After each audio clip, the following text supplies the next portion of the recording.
Sallallahu ala Muhammad Sallallahu alayhi wasallam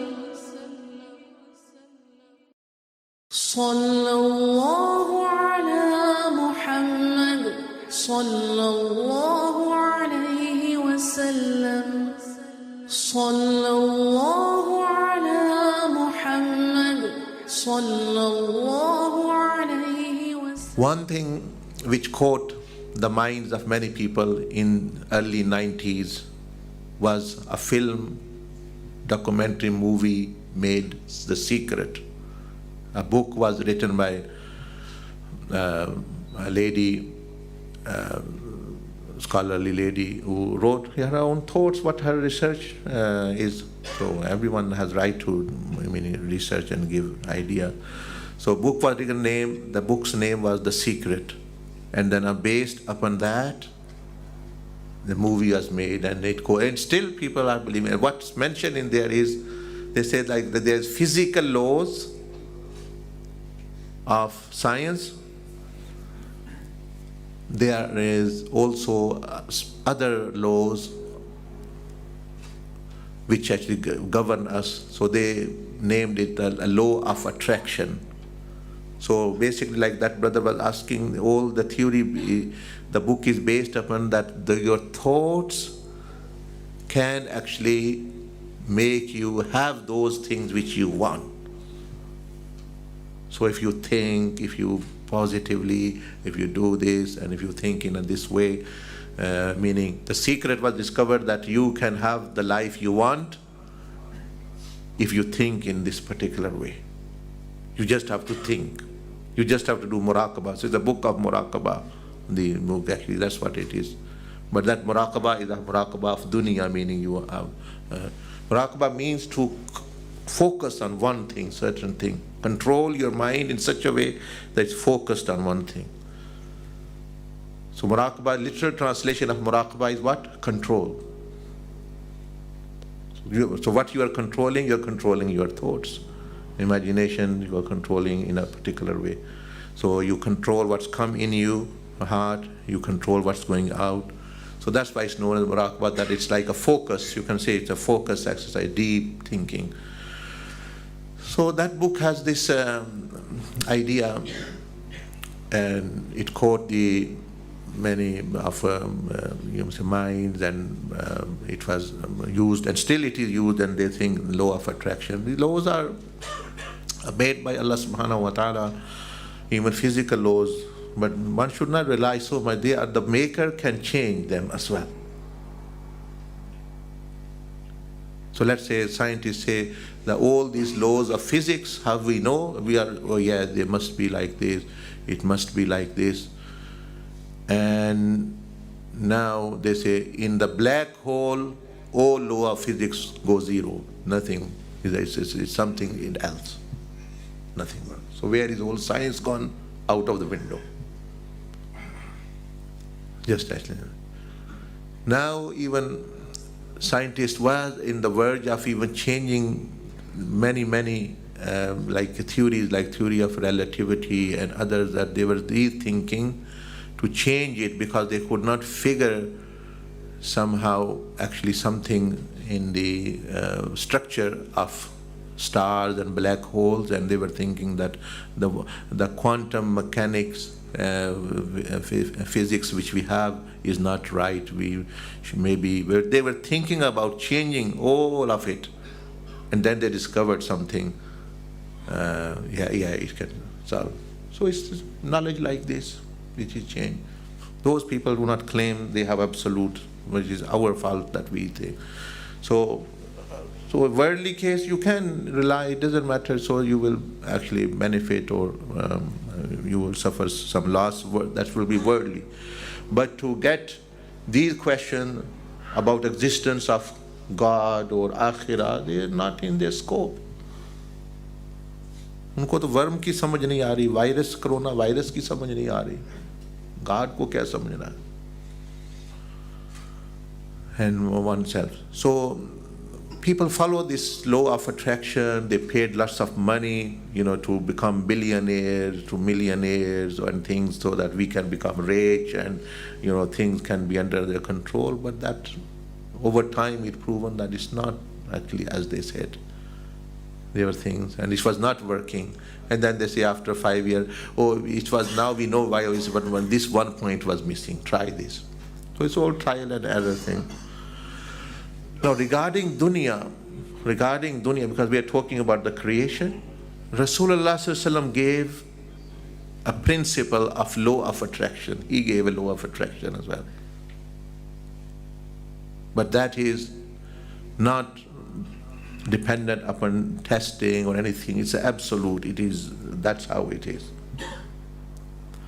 Because all people, human beings, you want your things to happen, your matters, your affairs, your meaning worldly matters to run smoothly, your bills are paid, your things are paid, you are having peace, and the human being have this need.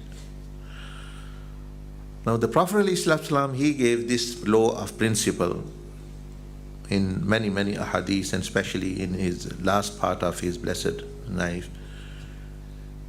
I will just read some of the hadiths to you. Firstly, let me explain. He have explained the law. If you think like that, everything of the world comes towards you. The success comes towards you. Your matters, your affairs, your matters start actually improving. Your worldly matters start improving. It's about worldly matters really we are talking about, actually. If you just actually use that formula, what the Prophet ﷺ said, then if you don't use it, the opposite will happen. So now forget the secrets and other whatever, the pop psychology and other, they say whatever. Now this is authentic, meaning concrete and principle to deal with one of the points. Otherwise, Quran give guidance what is dunya, what we should do regarding people, what we should do regarding akhirah, what should we do regarding blessings, what should we do regarding the problems which we face, etc. etc. So this is guidance about creation, what is the role of creation and what should. But as I said, this is a vast topic, but one point we are now considering and deducing the law of it. Now, Brother Zafar normally says in the after Taraweeh that one life-changing taper. I don't know if that changes or not, but this is, in actual fact, is life-changing, and it is a game changer. And it is, because it's not like I have thought and I did do like this. This is Rasulullah sallallahu alaihi wasallam saying, and when he saying, this is Allah subhanahu wa ta'ala saying, and Allah is the creator of the universe. And Rasulullah sallallahu alaihi wasallam was the means for this creation. And he's rahmatan lil alameen. So these are the personalities who really know. All others are just trial and error. There are bits and bats and gaps and many, many other things which they are not sure about themselves. So the Prophet ﷺ mentions that, look, this principle. He says that man kanati dunya hammahu. In one riwayah it is this. In one riwayah it is man asbaha wa hammuhu dunya. Same meaning, about same. He said that if anyone makes their purpose of life success in this world, that I want money, I want this, I want spouse, I want this, and I want success, I want fame and name, and their objective is this, that's what they have thought, that's what they're doing. And then they work towards it in efforts. He said 4 things will happen. 4 things will happen. First one of it, he said, Shattat Allahu alayhi amra. One thing will happen is that Allah Azza wa Jal will scatter disperse his affairs. His worldly affairs will be scattered, meaning they won't happen. He's trying to build, and Allah is actually destroying it. Why? Because the human being have made very, very big, mega mistake to make something which was created to serve us and as a testing part, and the preparation they've made that purpose other than Allah subhanahu wa ta'ala and akhirah.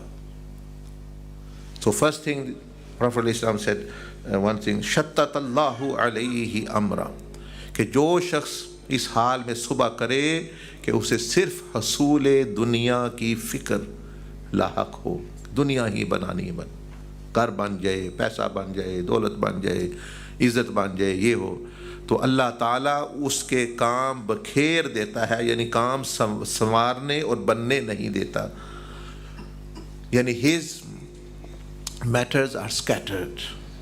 Meaning that's why you see many people are still in distress. They have achieved what they thought is success. For example, they were earning £1,000 a month. Now they are earning £5,000. Still, their matters are same. If you ask them, you ask the politicians, ask the others, they are personal life, mental life, spiritual life, inner life is scattered. ये नहीं आप देखते थी the showbiz or the billionaire club वो सब कितनी महंगी divorces हुई हैं उनकी. So matters are not coming together. After having all that money and things, एक बंदे के साथ भी बंदा नहीं रह सका, तो वो क्या फिर उसने अचीव किया है? So Prophet Islam mentioned one thing will happen is Shattat Allahu alayhim. Shattat means actually it spread, it actually dispersed. Wa farraqa alayhi day'atahu. And whatever he has achieved, day'a mean whatever he has achieved, like his things, his money, his relationships, children, spouses, his money, he won't be able to benefit and take peace from it. It will be also be actually scattered. It will also it will become a means of disturbance for him, meaning actually. So whatever he has, he can't benefit from it. When he stays in the bank, millions or billions or thousands, and the person goes on and he have left in this stress and things. If you read the last days of many so-called successful people who have made this purpose, then you will see, be it models, be it businessmen, be it politicians and others. وَفَرَّقَ عَلَيْهِ ضَيْعَتَهُ, that things you already have, you have money, you are not able to enjoy. You have children, you are not able to actually have peace from it. Blessings you are not able to enjoy, or you may say benefit, because blessings are also in the hands, power of Allah. And third, Prophet ﷺ said, وَجَعَلَ فَقْرَهُ بَيْنَ عَيْنَيْهِ, his mind and heart will be filled with poverty, sense of poverty. I don't have not, poor, and the sense of not satisfaction, dissatisfaction, always depression, dissatisfaction, that I'm not still satisfied, I should have more, I should have this, and وَجَعَلَ فَقْرُهَا, that although having many things physically, but spiritually, mentally, that person will be like a beggar in the street. Rather, sometimes they are more rich. So this وَجَعَلَ فَقْرَهُ بَيْنَ عَيْنَيْهِ, that in front of their eyes, it's as though they don't have anything. So this is a punishment as well, that having things and not being able to realize. And then Prophet ﷺ mentioned that if he had done, he made wrong thing, his purpose, the dunya and thing, and if he had attained more, then maybe there is some benefit. But the reality, he said, وَلَمْ يَأْتِهِ مِنَ الدُّنْيَا إِلَّا مَا كُتِبَ لَهُ. But doing all this, the only portion of this world he will be able to benefit from is already destined by Allah subhanahu wa ta'ala. So he might have millions, but if he's destined to benefit from 1,000, he'll benefit only from 1,000. Rizq is what like Prophet Islam mentioned, the rizq is not what lies in the bank, what lies in your property. It is what you wear, what you eat, what you use. So that part already is destined by Allah Jalla Wa'ala. So that's why you find very, very rich people, they don't wear expensive clothes, because that's now their rizq. Now that is different, that they lost the appetite for it. Then, when a person doesn't have, he wants this, and when you have, you lose. You just want to live as, a normal, contentful